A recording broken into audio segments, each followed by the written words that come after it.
Vamos em frente aqui com mais notícias. A Defensoria Pública tem defendido que os processos relacionados aos vândalos presos em flagrante nos atos do dia 8 de janeiro sejam enviados à primeira instância. Por qual motivo? Para acelerar o processo, é isso mesmo, Gustavo Uribe? Justamente, apuração minha e da Basília Rodrigues, porque a notícia não tem hora para acontecer e a gente apura até a meia-noite e está como aqui no ar. Com olheiras que a maquiagem cobre. Não, mentira lindos. Que você passou um bom corretivo nesses olhos, Gustavo Uribe, que para disfarçar. E a Photoshop nas câmeras da CNN Brasil que ajuda. As verdades. Nos Estados Unidos não, mas aqui tem ETs. Não, pode continuar.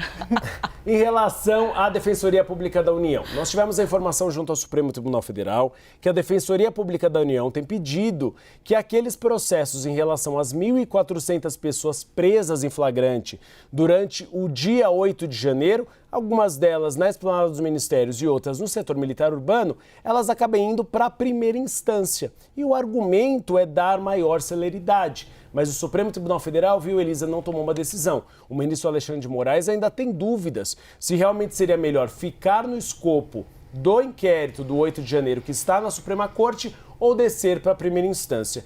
E aí tenta-se chegar a um acordo de meio termo. Que acordo seria esse? Você tem 1.400 pessoas, como a gente já trouxe os dados aqui na CNN Brasil.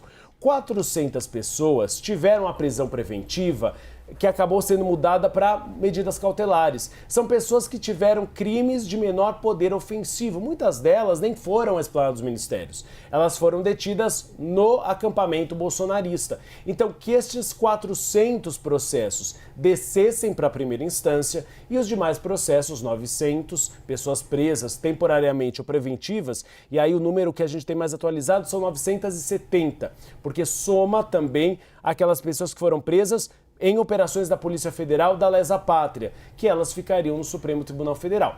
Claro, e aí você tem nomes que têm foro privilegiado, pelo menos tinham, que era o caso de Jair Bolsonaro. Agora o ministro Alexandre de Moraes está modulando essa questão.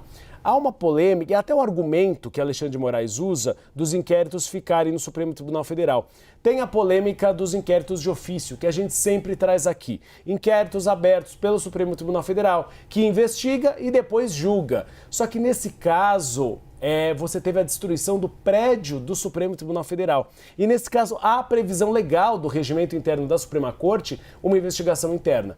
Então agora é saber se realmente eles irão se entender com a Defensoria Pública da União, o Supremo Tribunal Federal. Se alguns desses processos descem ou ficam todos na Suprema Corte. Basília, a ideia seria então conseguir acelerar esses processos.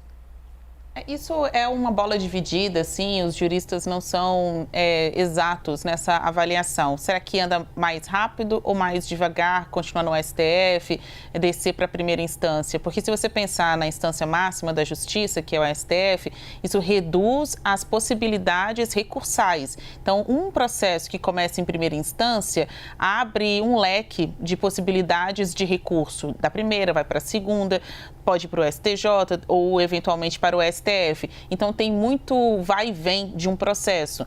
Os defensores alegam, não, mas se for para a primeira instância vai ser mais célere este processo porque você desconecta pessoas que não têm foro privilegiado daquelas que já tiveram foro ou ainda têm foro, que estão inclusas nesses inquéritos, nesses diversos inquéritos abertos pelo Supremo Tribunal Federal, porque ali tem desde o influencer, a dona de casa, ao patriota iludido pelas fake news, deputados federais que incentivaram em suas redes sociais, outras pessoas que já estavam sendo investigadas em inquéritos anteriores, então já tem ali uma ficha corrida para se explicar. Então tem vários perfis em torno desse único objetivo, que era a quebra do Estado Democrático de Direito, que era uma reversão do resultado das eleições para que Lula não seguisse adiante com o seu governo. Então, o objetivo aí era causar um furdúncio, né, um tumulto a ponto de colocar em risco o que a gente chama hoje de democracia.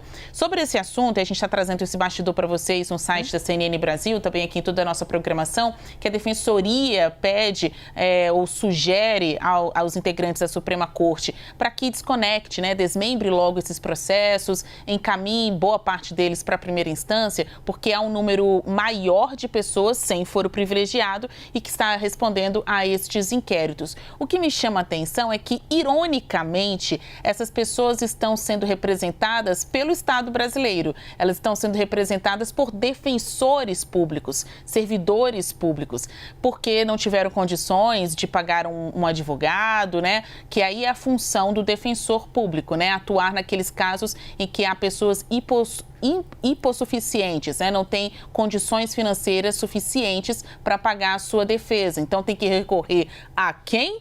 Ao Estado Democrático de Direito e contar com o trabalho.